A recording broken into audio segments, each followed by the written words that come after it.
छोटे सफेद बालों वाला, पीठ पर चांदी सा चमकता फर लिए जंगल का सबसे जिद्दी योद्धा हनी बैजर आज फिर एक बार तेंदुए से भिड़ गया।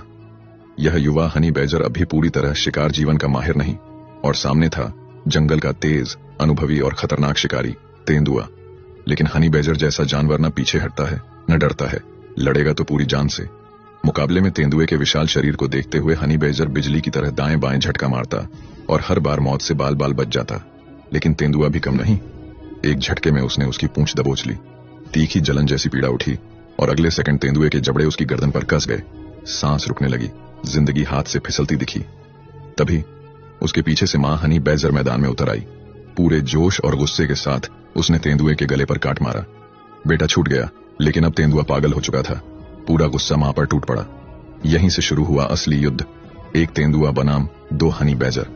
हनी बैजर अपने जिद्दी स्वभाव के लिए जाने जाते हैं। जो मारेगा उससे दोगुना वापस पाओगे। और यहां तो दो थे, मां बेटा, तालमेल में लड़ते हुए। तेंदुए के वार तेज थे, लेकिन हनी बैजर की मोटी चमड़ी और तुर्र मुर्र होकर बच निकलने की कला उसके कई वार बेकार कर देती। अगर एक गिरता, दूसरा तुरंत तेंदुए पर टूट पड़ता। एक काट उधर, एक काट इधर, सीधा पलटवार। धीरे धीरे तेंदुआ थकने लगा और आखिरकार पीछे हट गया। लेकिन वजह खत्म नहीं हुई थी, क्योंकि उस बिल में थे हनी बैजर के छोटे छोटे बच्चे, और मां के लिए बच्चों से बढ़कर कुछ नहीं। बिल अब सुरक्षित नहीं था। मां एक एक बच्चे को उठाकर दूसरी जगह ले जाने लगी, और बड़ा बच्चा, वही युवा हनी बैजर, मां के साथ एकदम परछाई की तरह चलता रहा। लेकिन तेंदुआ फिर लौट आया। इस बार उसका निशाना था मां के मुंह में दबा हुआ नन्हा बच्चा।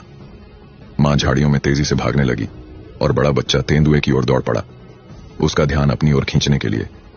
मां ने बच्चे को एक गहरे संकरे बिल में डाल दिया। तेंदुआ बिल पर झपटा, लेकिन अंदर छिपे बच्चे तक पहुंच नहीं पाया। बड़ा हनी बैजर फिर तेंदुए पर टूट पड़ा, उसे उकसाया और फुर्ती से दूसरे बिल में घुस गया। दो संकरे बिल और तेंदुआ पूरी तरह फंस गया। न मार पाया न पकड़ पाया। आखिरकार मजबूरी में फिर पीछे हटना पड़ा। युद्ध खत्म। मां बेटे ने मिलकर सबसे खतरनाक शिकारी को भी हार मानने पर मजबूर कर दिया और अपने कीमती नन्हों को बचा लिया।